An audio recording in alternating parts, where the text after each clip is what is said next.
Are you tired of being told what to think and how to act? Well, you are not alone. In case you haven't realized it, you have an internal GPS. It knows all you need to know about how to live your life. So it's about time you stopped letting the media and the government tell you what is true for you. In fact, it is exactly that time. It's time to think for yourself. And here to make sure you're doing just that is your host, mediator, author, and lawyer, Carol Gold. House Subcommittee investigations of witnesses that took place on Capitol Hill. The first was the whistleblower testimony that was before Representative Comer's House Select Oversight Committee. And the other one is the House Judiciary Subcommittee on the Weaponization of the Federal Government, which I'll get to second. But let me go back to the whistleblower's testimony, which was on Wednesday. Two whistleblowers came forward, one from the IRS and one from the FBI. And they came forward to say that there was, in essence, interference and obstruction of the investigation of information that related to Hunter Biden. That everything they did normally in the course of investigations in their particular agencies was either circumvented or blocked by superiors and by other departments, meaning the Department of Justice, headed by Merrick Garland. I watched these two men testify. Now, one of them, it turns out, is a Democrat, and he's gay. This was shocking to the Democrats, and they had a tough time with this one because they couldn't say that it was politically motivated. And it was very clear from both that particular witness and the other witness that they were pained by what they were doing.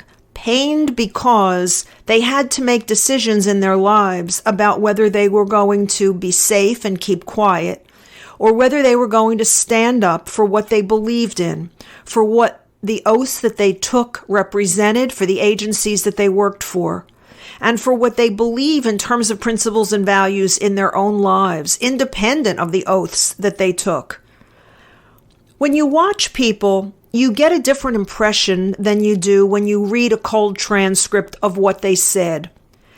I first came to learn this when I became an attorney, because if you have a witness on the witness stand, you get to make certain observations about their physical behavior when they're testifying, their eye movements, what they call micro expressions, things that happen on their face that give you an indication of their sincerity. It's why a jury gets to have an opportunity to evaluate evidence, meaning testimony brought forth by a witness, because the jury not only gets to hear the facts of the testimony, they get to evaluate the veracity, the truthfulness, the honesty, the credibility of the witness. When a case is taken up on appeal, that opportunity is gone. Because on appeal, all that an appeals court sees is the written record. They never get to experience what it was like to evaluate the witness who gave it. And testimony written only, reading the text, is a very different experience, which is why on appeal, courts don't overrule what juries do with any kind of ease. And there are restrictions on the grounds on which appeals court can overrule. And one of the things they can't overrule is the credibility of the witnesses because they didn't have the opportunity to make that judgment. Okay, I share all of that because I watched these two men and it was very clear that they were doing something that they knew was forever going to alter their lives. And in fact, the witness who was gay has already received all kinds of hate, email and Facebook and etc., places that he is publicly available. He and his husband have been inundated with hate. And as he said, from the left, that's where the hate's coming from. Because you're not allowed to tell the truth from the left if it hurts the political agenda. Because it's no longer about principle and ethics for the left. What it's now about is power. These men were telling the truth. if I had to evaluate their credibility, their honesty, their integrity. And I believe that they came forth with sufficient documented evidence in terms of emails and contemporaneous notes that were taken at the time of meetings that they attended that throw a real shadow on what has happened in the investigation into Hunter Biden's laptop from when it first became known to the FBI in October of 2019 all the way through today. Now, there was something very interesting about the testimony of these two whistleblowers because, as you can imagine, the left has railed against them, just railed against them, and done everything it can do to discredit these two men who were previously respected and acknowledged in the excellence of the work they performed in the agencies for which they worked. I find this ironic and telling if you compare it to what happened during the hearings that preceded the Trump impeachment in the Democratic House, or actually during the House impeachment hearings. Retired Lieutenant Colonel Alexander Vindman, if you remember, came forward and testified against Donald Trump about a specific phone call. And you'll remember this phone call because Donald Trump is forever referring to it as the perfect phone call. Well, Vindman, when he testified, admitted that he broke the chain of command in the military. He illegally leaked the contents of the phone call between President Trump and Ukrainian President Zelensky, who was newly elected, and he broke that chain of command and he leaked those contents to a whistleblower in order to jumpstart the Ukraine investigation that led to the impeachment of Donald Trump. Now, I want to make 2 points about this. Number one, the left held up Lieutenant Colonel Alexander Vindman as a hero for breaking the military chain of command and for illegally leaking the contents of a presidential phone call. Yet, at the same time, the left excoriates these two men for coming out and documenting and supporting through their first-hand knowledge testimony how the Hunter Biden laptop investigation has been obstructed. I can't reconcile those two approaches. But there's something even more stunning about what Vindman did, and it's this. Yesterday, Senator Grassley came forward and released a document called an FD 1023, which is a document filed with the FBI that is filed by confidential human sources who are relied upon and trusted by the FBI to communicate information that is helpful to the security of the United States. That FD 23 was first denied by the FBI as even existing. And they denied it for several months, and then they acknowledged that they had it, but they didn't know where it was. And then they said they had it, and they knew where it was, but they weren't going to release it. And then they said they had it, and they knew where it was, and they wouldn't release it, but they would let Congress and the Senate come look at it at the FBI. Ultimately, Senator Grassley came into possession of the FD 23 itself, and yesterday he released it. This is why it is so critically important what Vindman did. I'll tie it all together for you in a moment, but let me tell you what the FD 23 says.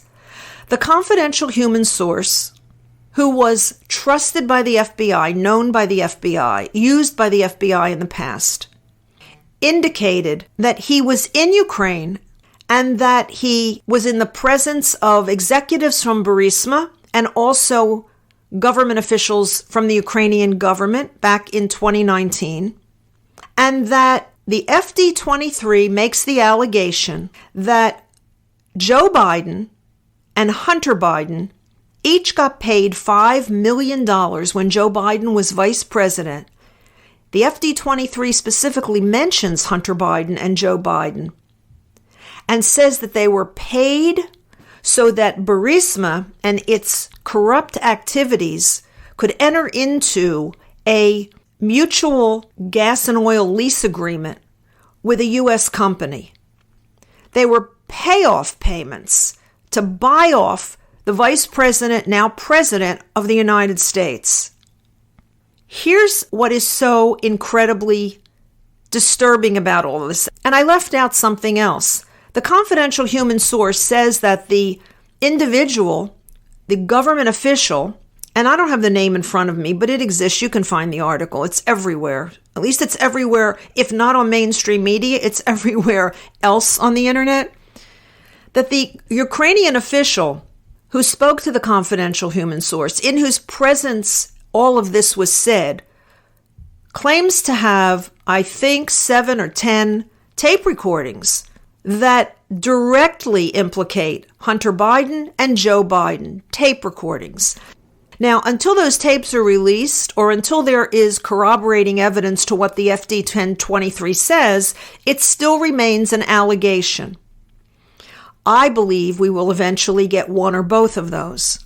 However, here's what's so incredible about this. When Donald Trump spoke with the newly elected president of Ukraine, Vladimir Zelensky, and he asked him to look into corruption between the Bidens, between the former vice president and Ukraine and Burisma, that's the call that was used to impeach Donald Trump. That's the call that Vindman leaked.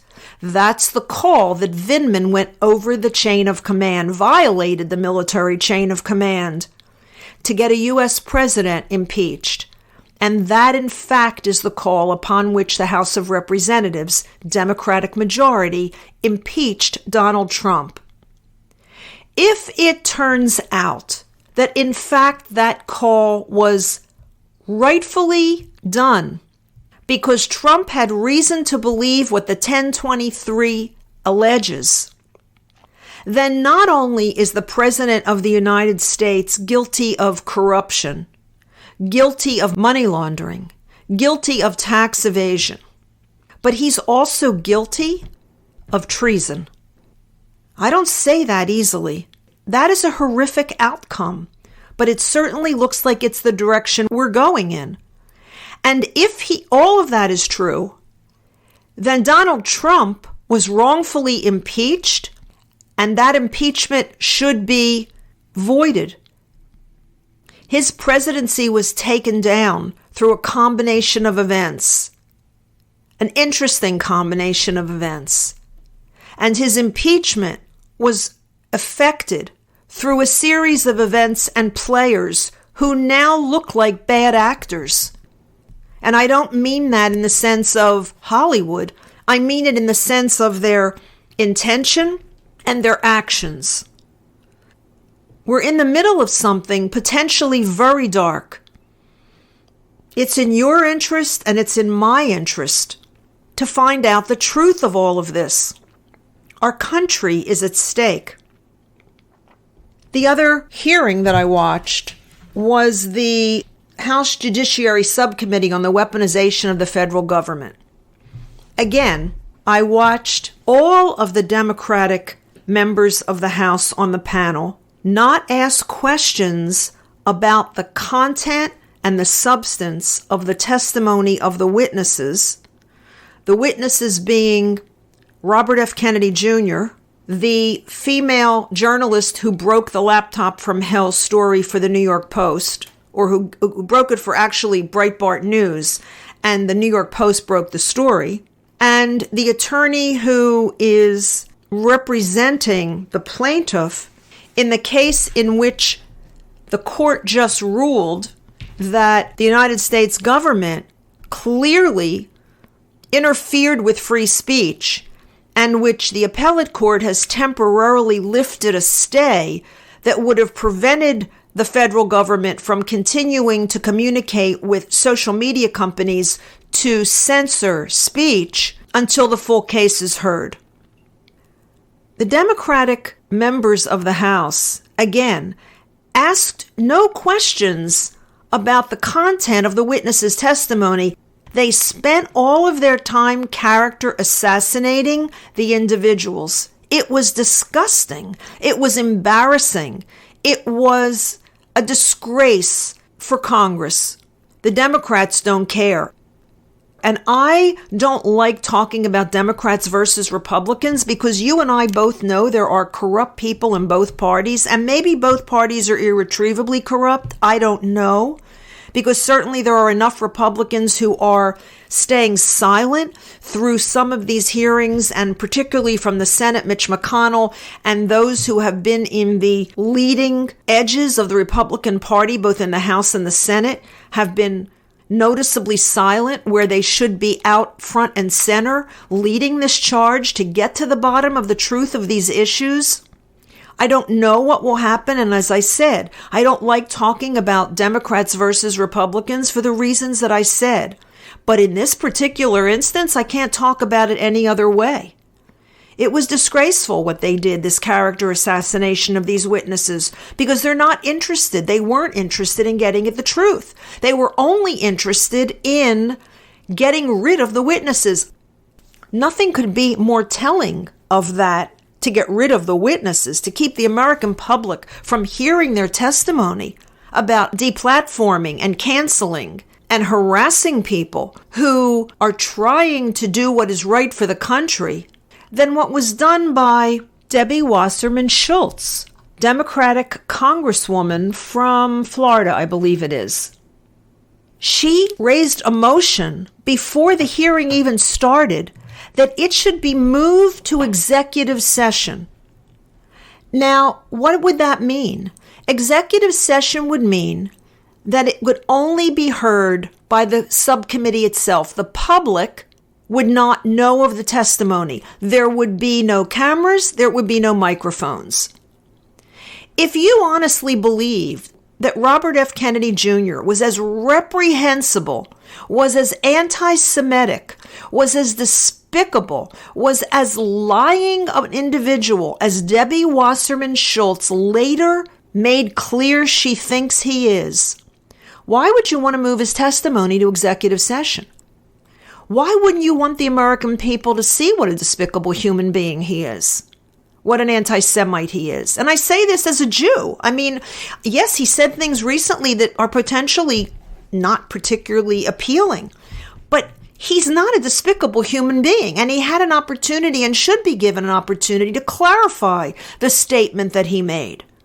Putting that aside for the moment, you'd want him public front and center if you really thought he was despicable, because you'd want the nation to see that. No, she wanted, and the Democrats wanted it in executive session because they did not want the American people to hear what Robert F. Kennedy and the other witnesses had to say about government interference and collusion with social media companies and the pressure that the government put on the social media companies to censor speech, to interfere with an election, to make sure that a president was impeached, to make sure that people who had anything to say about COVID or the vaccines or alternative therapies were silenced if what they had to say did not comply with the official narrative.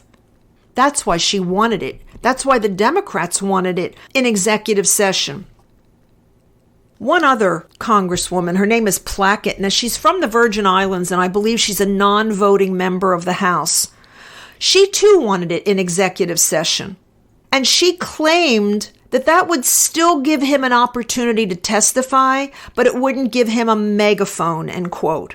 No, it isn't a megaphone she would want him to have. She didn't want the public, just like Debbie Wasserman Schultz, to hear him. And she did something, and so did the other Democrats who were asking questions from the House Judiciary Subcommittee do. Every chance they got, they brought up Donald Trump's name.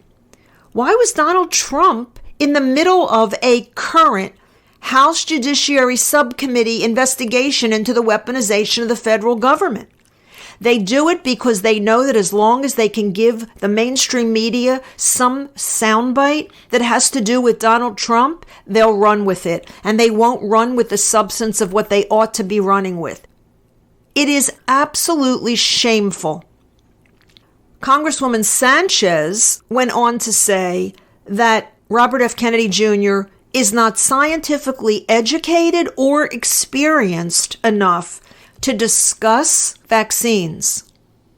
Let me tell you, as an attorney who knows what it takes to cross-examine an expert witness, and I mentioned this in a prior podcast, if you want to succeed in a courtroom in cross-examining an expert, you better know as much about that specialty as that expert does, or darn close. Because if you don't, that expert will walk all over you. And Robert F. Kennedy Jr. is known for the study and the detail and the depth to which he has educated himself in the subjects of both cleaning up the Hudson River in terms of pollution of our waters, in terms of vaccine efficacy. Again, Sanchez kept bringing up Trump, Trump, Trump. January 6th, January 6th. What was it doing in this hearing? And Representative Garcia. She was nasty. She said falsehoods. She made personal attacks, and she kept talking about MAGA Republicans in the middle of a weaponization of the federal government hearing.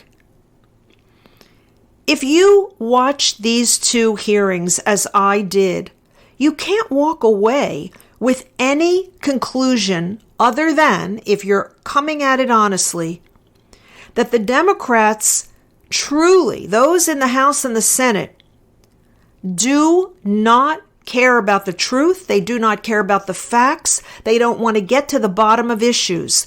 They want to make sure of two things: that Donald Trump is never again in the White House, and that they, the Democrat Party, hold on to the power that they have and, if possible, gain more. That's all I can take away. Because they have one set of rules for themselves and their witnesses, such as retired Lieutenant Colonel Alexander Vindman, versus Gary Shapley and Joseph Ziegler, the two honorable men who testified this week as to the obstruction of the investigation into Hunter Biden. When there are two sets of requirements, when there are two standards, even evidentiary standards, depending on your political affiliation, then it has nothing to do with justice and it has nothing to do with integrity. It has to do with greed and power. And that's where the Democratic Party is. And I think that in the last couple days, at least two Democrats have switched parties. One in Georgia, an incredibly brave legislative member of the Georgia House, and a 32-year Democratic member of the New York State Legislature. And they have switched for the same reason. The former is black, the latter is white, and they have both switched because they say the Democratic Party has lost its way and that it does not care about the values and the principles that it used to, and that they can no longer in good conscience be members of that party. It's telling you something. I said to someone yesterday, there's blood in the water.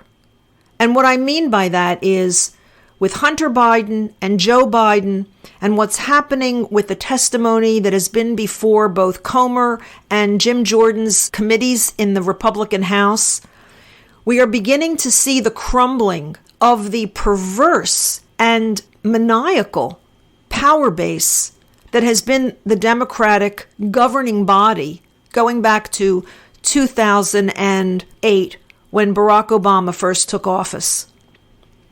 There's blood in the water. Only I'd say it's a good thing. It's a good thing because what needs to bleed out right in front of us is the Democratic Party and the destruction that they have brought and are trying to continue to bring to the greatest nation that has ever existed on this planet. Stay tuned, everyone. The best is yet to come. I'm Carol Gold. Thank you for listening. I'll be back here again a week from this Sunday. And until then, by all means, think for yourself. To bleed out right in front of us is the Democratic Party.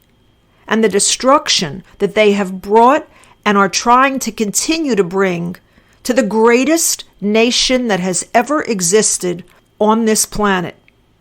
Stay tuned, everyone. The best is yet to come. I'm Carol Gold. Thank you for listening. I'll be back here again a week from this Sunday. And until then, by all means, think for yourself. Carol thanks you for spending your valuable time with her. It is her mission to empower you to remember how smart and capable you are. Be sure to check out Carol's website, carolgold.com. That's Carol with an E, gold.com. Please leave a review and subscribe here so you'll be alerted to Carol's next podcast. Until then, above all else, remember, it's time to think for yourself.